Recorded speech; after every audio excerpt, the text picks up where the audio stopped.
Assalamualaikum warahmatullahi wabarakatuh. Perkenalkan, saya Nur Alianaku dengan NIM 216132557. Di sini saya akan mempresentasikan terkait kardiovaskular dan kaitannya dengan Islam sebagai tugas individu ke-14 dengan dosen pengampu yaitu apoteker Saifuddin MSc PhD dan kelas saya adalah kelas D. Langsung saja. Judul artikel yang saya gunakan pada kesempatan kali ini yaitu The Effect of Reading and Listening to Quran and HRV dan juga yang ada terlampir pada GCR yaitu The Heart and Cardiovascular System in the Al-Quran and Hadith. Pada artikel pertama, yaitu jantung dan sistem kardiovaskular dalam Al-Quran dan Hadis, terdapat pendahuluan, yaitu dijelaskan bahwa Al-Quran dan Hadis itu memberikan wawasan yang signifikan tentang kesehatan dan anatomi, termasuk sistem kardiovaskular. Selain itu, tujuan dari penelitian ini untuk menyoroti bagaimana kedua sumber, yaitu Al-Quran dan Hadis, memahami fungsi jantung darah dan sirkulasi, juga baik secara fisik maupun spiritual. Terdapat juga poin di mana pandangan umum tentang pengobatan dalam Islam, yaitu pengobatan dalam Al-Quran dan Hadis dijelaskan bahwa ada dua jenis pengobatan, yaitu spiritual melalui iman dan keimanan, dan juga fisik melalui terapi dan herbal. Al-Quran itu menekankan pentingnya pencegahan penyakit melalui kebersihan, pola makan sehat, dan pengobatan alami. Penyakit tertentu seperti demam, diare, dan penyakit mental itu disebutkan bersama pengobatannya, misalnya madu, jintan hitam, dan air zam-zam. Untuk praktik pencegahan, di artikel ini dijelaskan ada kebersihan wajib seperti mencukur rambut ketiak, memotong kuku, dan menjaga kebersihan tubuh. Itu merupakan bagian dari doktrin Islam. Dan larangan konsumsi makanan tertentu seperti darah dan daging babi untuk mencegah penularan penyakit. Untuk jantung dalam perspektif Islam, jadi jantung dalam Al-Quran itu tidak hanya dipahami sebagai organ fisik, tapi juga sebagai pusat jiwa, niat, dan emosi. Ada 3 kategori jantung dalam Islam. Yang pertama yaitu hati yang hidup, itu milik orang beriman. Yang kedua adalah hati yang mati, itu milik orang yang menolak iman. Dan yang ketiga ada hati yang sakit, itu dimiliki oleh orang munafik. Ada juga dijelaskan tentang hubungan jantung dan niat, di mana satu, semua tindakan manusia bergantung pada niat yang berasal dari hati. Jantung yang sehat mencerminkan moralitas dan kejujuran. Untuk yang kedua ada penyakit hati, seperti keraguan, kemunafikan, dan ketidaktahuan, dapat membuat hati menjadi keras dan sakit. Darah disebutkan sebagai medium kehidupan dan garis keturunan, tapi darah juga dianggap najis bila tidak dikelola dengan benar. Dan ada tentang larangan konsumsi darah, itu berfungsi untuk melindungi dari risiko penyakit menular. Dan Al-Quran juga menggambarkan tahapan awal embrio sebagai gumpalan darah. Itu menunjukkan pengetahuan awal tentang embriologi. Untuk penyakit kardiovaskular, di sini dijelaskan bahwa penyakit jantung itu disebutkan dalam konteks spiritual dan fisik.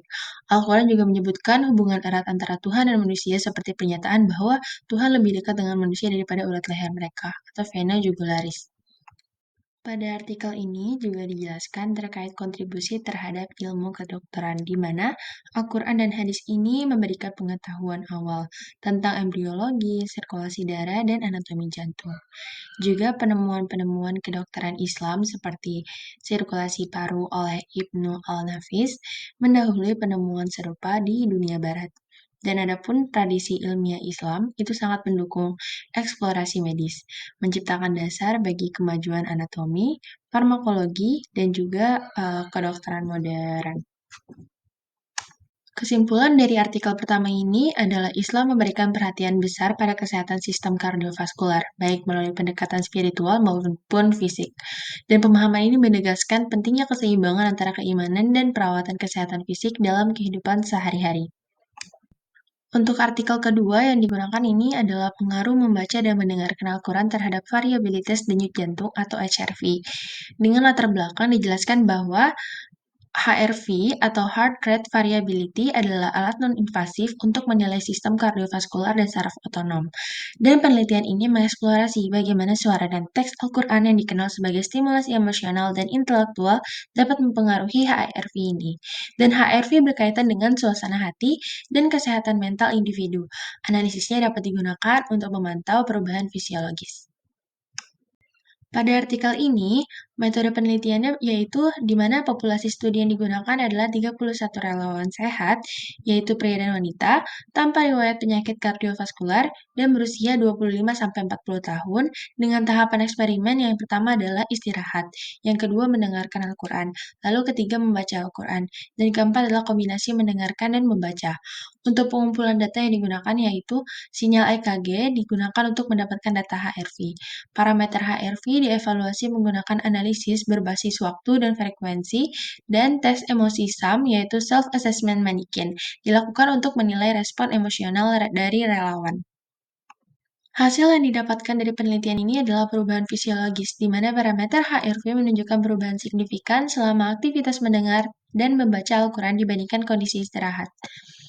Fungsi saraf otonom juga terjadi peningkatan aktivitas saraf simpatik yang diamati. Untuk respon emosional, jadi relawan melaporkan peningkatan emosional positif setelah mendengarkan dan membaca Al-Quran, di mana SAM menunjukkan peningkatan skor kebahagiaan dan ketenangan. Untuk kesimpulan yang didapatkan yaitu di mana membaca dan mendengarkan Al-Quran berdampak positif pada fungsi saraf otonom, di mana aktivitas ini juga dapat menghasilkan emosi positif seperti kebahagiaan dan ketenangan. Hasil ini mendukung potensi penggunaan Al-Quran sebagai alat terapeutik untuk kesehatan mental dan fisiologis. Kesimpulan dari dua artikel adalah kedua dokumen itu memperlihatkan sinergi antara aspek spiritual dan kesehatan fisiologis. Al-Quran tidak hanya menjadi panduan spiritual, tetapi juga memiliki potensi terapeutik untuk meningkatkan keseimbangan mental dan fisik. Dan ini mendukung gagasan bahwa pendekatan holistik, menggabungkan keimanan dan sains, dapat memberikan manfaat yang signifikan bagi kesejahteraan manusia, khususnya dalam kesehatan dan kardiovaskular.